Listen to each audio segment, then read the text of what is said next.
a couple of weeks ago, Alex from Accusonus, as you can see somewhere here, there you go, sent me a mail asking if I want to try the Regroover program plugin that they just recently released, I think in December. And it was instantly intriguing because what it is, and I'm trying to make that short as well, is it basically helps you splitting up drum loops, first and foremost, in a way that you can really go to the core and the DNA of the drum loop. I think before I get too complicated, I just demonstrate a little. So this is the interface that you will get instantly when you open it up, and so you just go for any kind of rhythm, really. Let me see. So it works perfectly on drum loops. That's for sure. So just a file that you draw from your browser, it will split into up to 6 layers. Like automatically, will make it 4 layers. So the original groove sounds something like this, or it doesn't. Where's the? Whoop, let me see. Probably we have to go back to the settings. I'm sorry. That's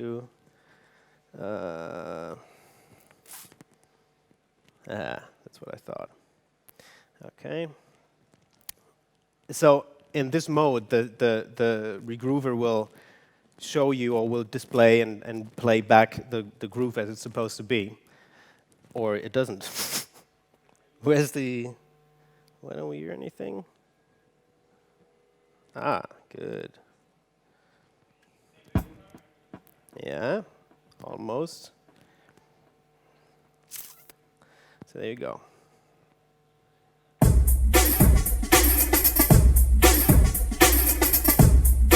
So it is now, you need to sync it to the project tempo. Yeah.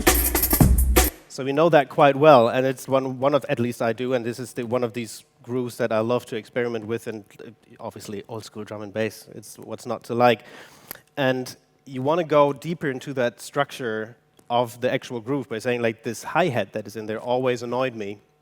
This is basically what the Regroover helps you doing by, if I mute the individual layers, you'll hear what's left of your sample. So just the first layer, the second layer.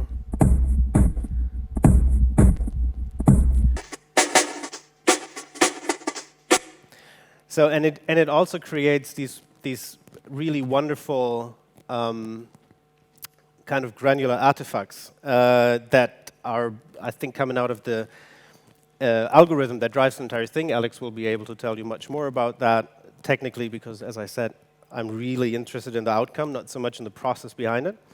But Alex obviously knows everything about it. And if I were to say I have 2 layers left down here that are not used, and I want to split up the loop even more, I can do that by just moving this layer. I hope you can see it. Yeah, there's a layer section that allows you to split it up even more. So you just go to this split button, and it will reanalyze and give you 2 more tracks. So that is sometimes more useful than others, but as a creative sound designer, I would say there's no unuseful processing, because you will normally always get something that you can work with. Also something that we'll explain in a minute. But now, we still have the entire loop.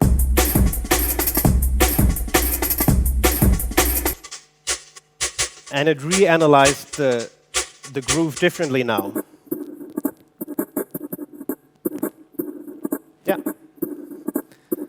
So with this alone, I would be interested in seeing what I can do with it. And at this current stage of the program development, I can change the cue point of where it should start. However, when I just hear the preview again, just because it's a preview, it will still start from the beginning. So every one of these layers is now assigned to a MIDI node that I can select here, or in any DAW, obviously. And where is it? C3. So when I unmute this, it will switch through. And when I stay here on the kick drum, for example, and copy that and just play it back, and change the start point there, then something happens. So like the preview will only give you the entire thing. And you can do wonderful, quirky things now with having this group at its core, at its DNA. So when I,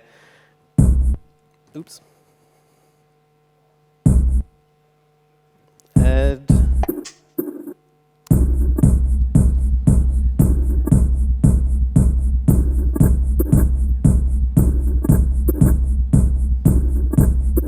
some kind of weird marching band kind of thing.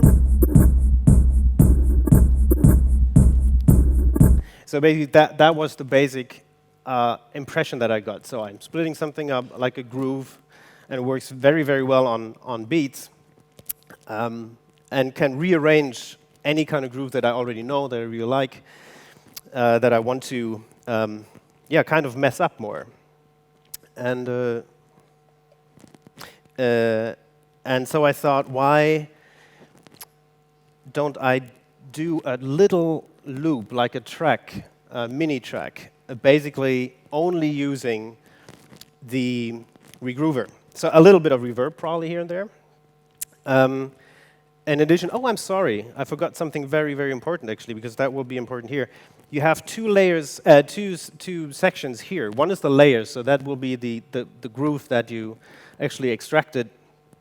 And the next thing is the editor, which gives you this mini kind of drum machine, pattern-based drum machine, where you can either do quite small or quite significant changes to the actual waveform that you load up. In these pads, any sample will work. So in this case, I put just 2 extra kick drums in there, just to give me like some kind of extra cue point for my MIDI file, which I have here. So that's how it looks. And I decided to go with a layer that originally sounded like this.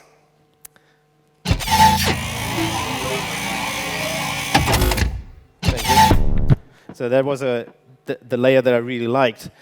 And I thought, can I process that in a way that it gets quite rhythmical? And the layer itself sounds something like this.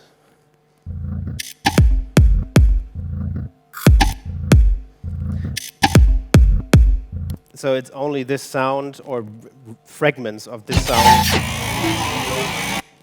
plus a kick drum. And I thought I'd do the same with a kind of groove, like I did before, like I showed you.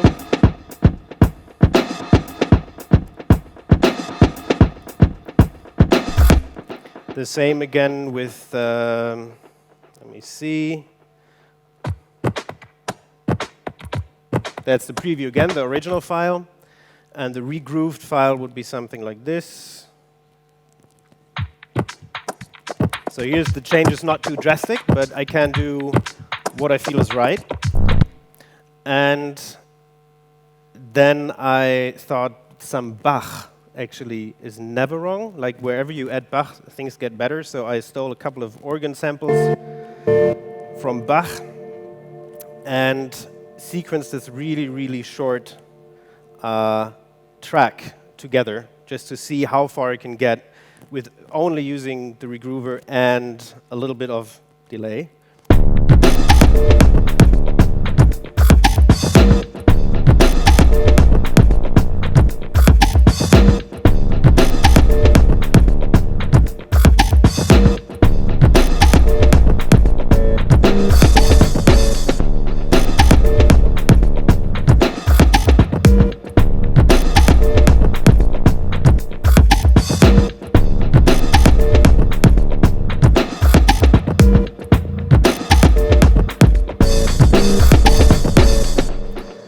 that was quite a lot of fun to do that, just because you don't play it like a synth, obviously. If you want to have a bass line like this, a bass line like this. So every note is an individual sample that I recorded before, and then just put on these, on these patterns. So I noticed it works perfectly fine for beats and any kind of rhythmical aspect. So I thought, what happens if I introduce something that is really not arrhythmical, but let's say a piano sound from, in this case, Barenboim played this short sequence. Oops. Ooh.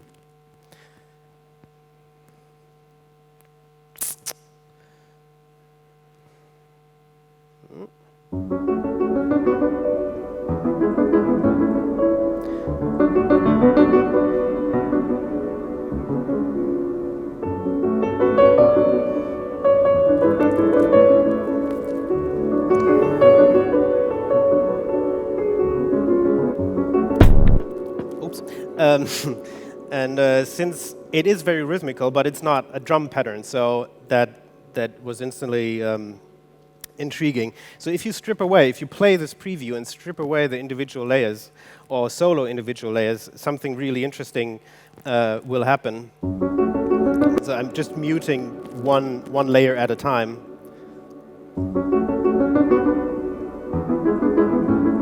So this layer is muted now.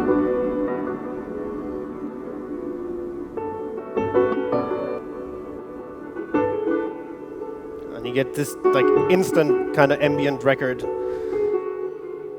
from this, and I found something here that I really liked.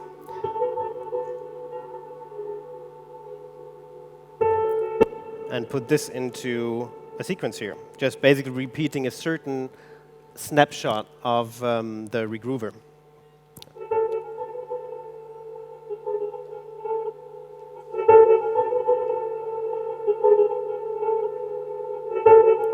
By the way, as this particular part is quite silent, you have for each layer that you get, you can change the volume, if it's mono or stereo, obviously switch it on or off or solo it. You can also route it to any other channel or send. So that is on the verge of getting too technical for me, which is why I'm really focusing on what do I hear when I just mess with things. Especially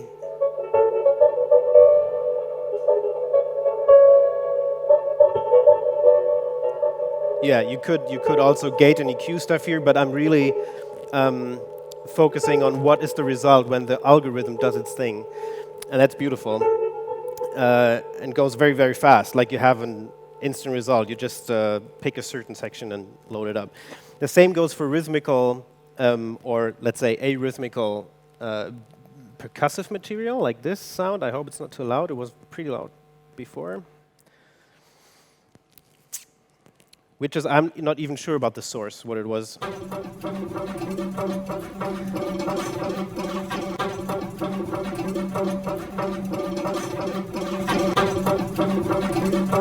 And the same here, I would instantly start scouting for the individual layers and how they sound in combination or without a certain layer.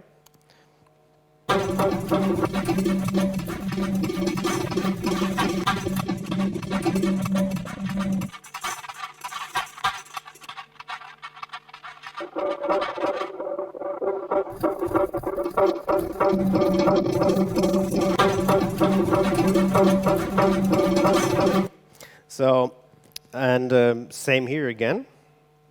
We'll just create a really short, just a sequence of 2 notes.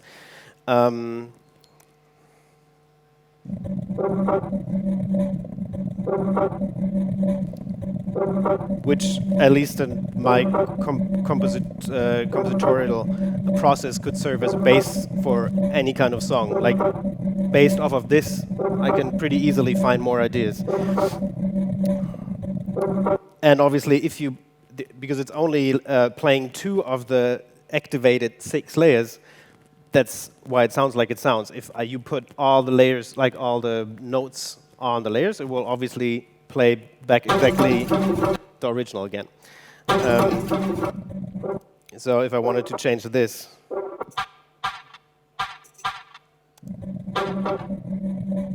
just give it a bit more edge.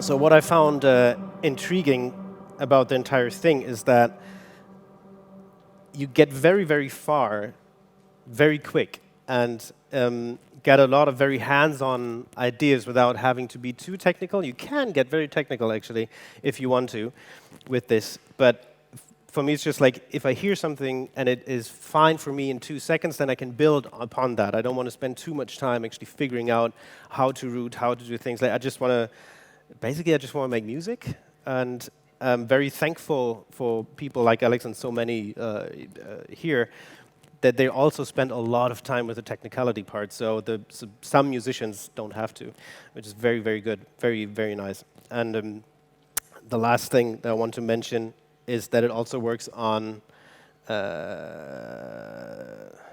harmonic material quite well. So this is another sample that I just put in.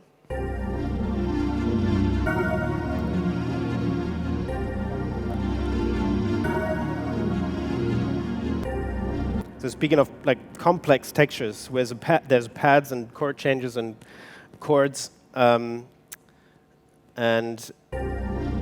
if you do the classic muting or soloing part,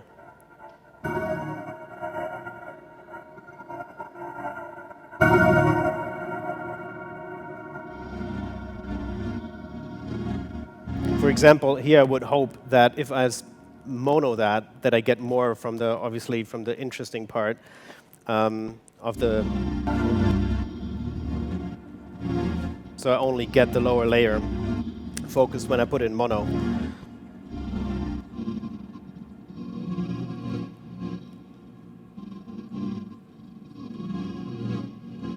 Same here. So if I'm happy with this one, this would actually be, again, a basis for a track.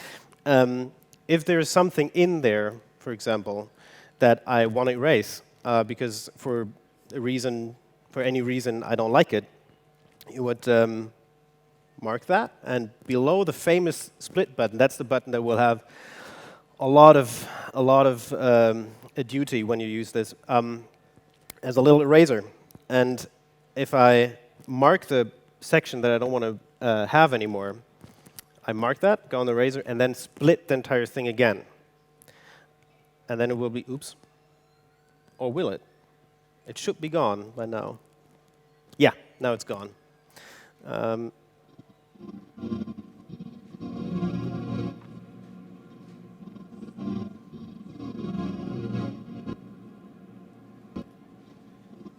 And so on and so forth.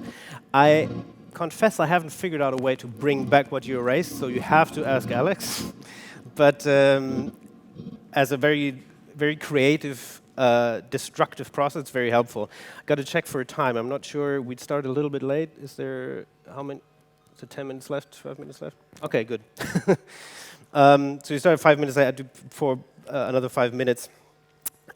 Because, yeah, like I said, the really technical side of things, Alex explained a lot, and it was a lot of fun to dig in, because I can see where this is possibly going, which features could be added. But so far, I'm really, really happy just to sit down and nerd out and be, just a little bit, just go into certain samples that I haven't heard before, in a way that I'm not exactly sure how I would do it otherwise than this. Probably not, because I don't know which other program does this.